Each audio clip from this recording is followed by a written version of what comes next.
वाढलेलं तापमान आणि इंधन दरवाढीचा दुहेरी फटका आता थेट स्वयंपाकघराला बसू लागलेला आहे. वाढत्या उष्णतेमुळे घटलेलं उत्पादन, इंधन दरवाढीमुळे वाढलेला वाहतूक खर्च यामुळे भाजीपाल्याच्या दरामध्ये मोठी वाढ झालेली आहे. फरसबीनं तर थेट 200 रुपयांचा टप्पा गाठलाय. वटाणा, घेवडा, गवारच्या दरानं ही 100 पार केली आहे. शेपू, पालकची जुडी 40 रुपयांना झाली आहे. तर भाज्यांच्या दरातही मोठ्या प्रमाणावर वाढ झालेली आहे. यामुळे गृहिणींचं किचनचं बजेट कोलमडून पडलेलं आहे. किरकोळ बाजारातील भाजीपाल्याचे दर काय त्यावर एक नजर टाकूया. फरसबी 160 ते 200 रुपये किलोवर पोहोचली आहे.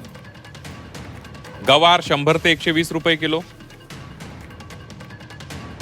घेवडा 120 ते 140 रुपये किलो.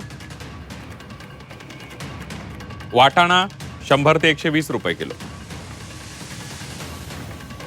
भेंडी 80 ते 100 रुपये किलो.